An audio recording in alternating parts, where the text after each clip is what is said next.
Good afternoon, YouTube. Welcome to episode 2 of Random Pipe. I am smoking, well, what little bit I had left. I'm probably at the end of some new tobacco I've tried out. It's Orlick's Mellow Mixture, which is actually really good. I love the blend, and it is indeed a mellow mixture. So if you haven't tried it, it's not a bad blend. Very mild, just kind of nice, easy-going smoke. But I'm smoking it in one of my custom cobs I did a while back. It was a Rob Roy, and I did the plug and I rounded the bottom. Just kind of left it natural. Did a mahogany stem, and then I kind of did this weird slash on it instead of putting a band on it. I was trying that out, but it kind of polished up the grain, so the grain kind of came out really cool on it. But I think unfortunately that was my last puff. Yeah, this video is a little bit late. Like I said, I never know when I'm getting busy, and I got really busy, even too busy to shave. Not even enough time to make a video. But I know you guys probably have been waiting for it, for me to pick the winner for the contest, for the sub contest for the t-shirt. So without further ado, what I did is there was only 5 of you. I know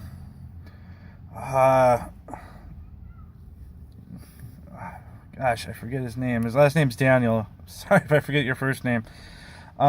He did suggest a t-shirt design, but did not want to be entered into the contest. Again, I'm sorry I forgot your first name. I apologize. I'm just kind of doing this on a whim and figured I better take care of it while I have some time here.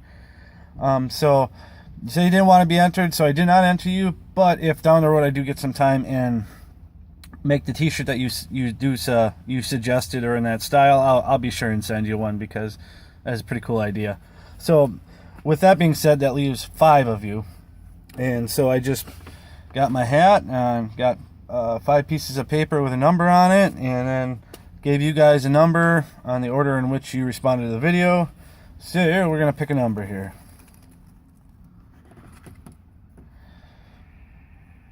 Oh, and the winner is, well, it's number 5. And you don't know who number 5 is. Actually, probably looked like a 2 when I flashed it to you, but it's a 5. So stay tuned to the end of the video. I'll let you know who that is. But moving on. Like I said, this is just going to be like random stuff. But one thing I did, I'm going to bring up that I did a couple weeks ago, and it was the first big event that me and my wife did since we got married last August, is we went to go see Dave Matthews, a band I loved ever since I was a younger kid. Kind of found him during my impressionable years, where you just kind of musically finding yourself, or your taste kind of change a little bit. And it was cool because I went with my wife and then a couple of friends. One of them was my buddy that was actually my best man at my wedding, and it was weird because you kind of starting to feel old. Well, not real old, but you get to the point, there's things that happen that make me feel old. But this was like my friend that came with, that was the best man at the wedding. We both loved this band, and we both kind of discovered it around the same time. We were about 14, 15 when they came out. And we're going to see them at their 25th anniversary tour. So that kind of was a realization, but it was cool to be, it was cool to see it with a friend of mine I grew up with, which we both kind of just, hey, did you hear about this new band? And we really dug them. Yeah, it's, if you're music aside, if you guys play anything, like I play drums. I play very little guitar. I play some bass. Of course, I got my cigar box guitars I play, and then in school I played trumpet and trombone. So something like this concert, where it's, if you don't like more of the jam session-y kind of stuff that they kind of do, you might like just the music. But if you do play music, you listen to music different, obviously. And so, there was some really impressive stuff. Even my wife, when the trumpet player they had, I was like, honey, that is amazing. Which nobody would know if they don't play the trumpet. Yeah, that sounds impressive. The thing that really impressed me was the drum solo they did. And there's a saying, like in the drum community, if you haven't heard it, that's when people go to the bathrooms during the drum solo, or know who's impressed most by a drum solo? It's non-drummers. But it wasn't flashy, but it was real. Him and the bass player just got into this deep groove, and it wasn't overly done, but you know, he put a lot of, you know, stuff into it and flourishes and all kinds of crazy stuff. It was very subtle but very impressive, the way he did it. As a drummer, you would be like, that is amazing, because their drummer for Dave Matthews is just amazing to begin with.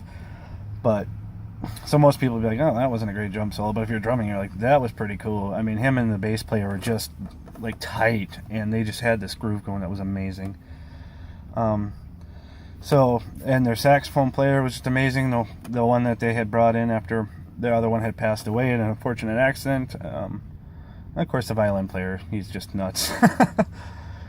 But yeah, if you ever get a chance, they are taking next year off. So, but after that, if you do get a chance to see Dave Matthews, or you live in an area where they're still playing, because there is no opening act. It's just them for 2 sets, and it is awesome.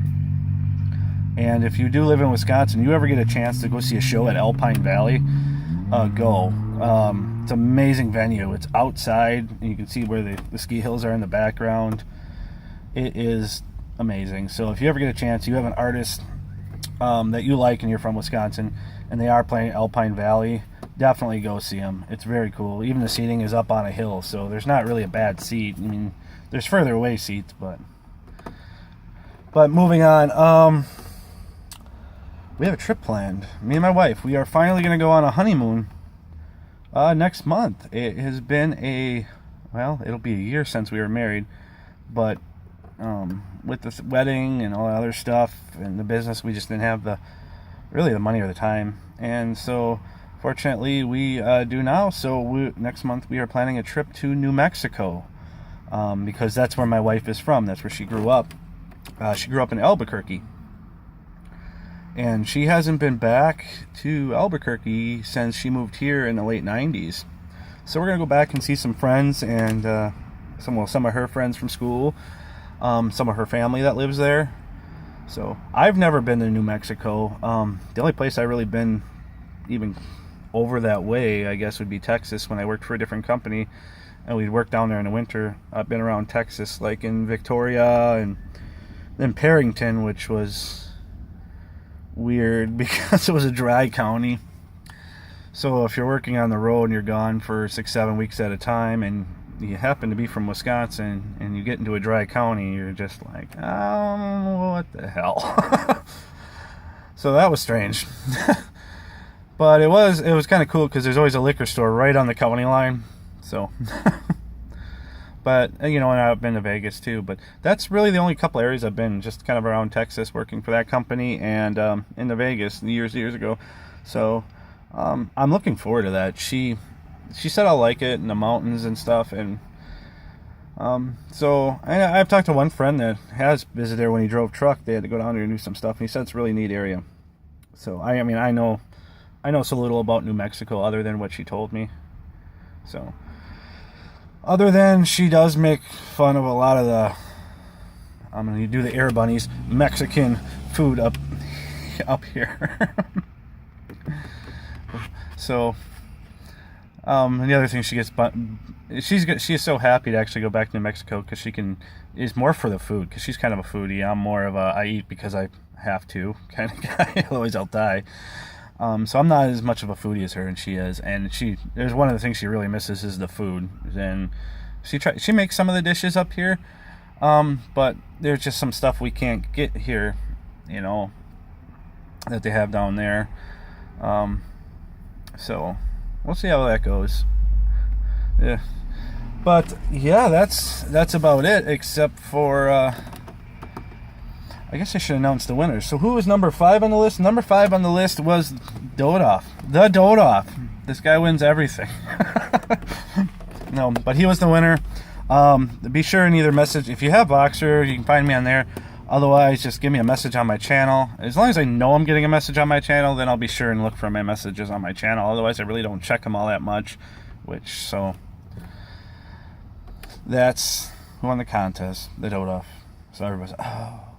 So I'm just going to need to know your address, your shirt size. Other than that, I'm getting about 10-minute mark, and I always wanted to say I'm going to try and keep these around 10 minutes. but we're gonna go over a little bit. But I have to get back to work. I got still the better half, about 6,000 square feet of tile to strip and wax, and it's one of those things where, I do it, but I really hate doing it.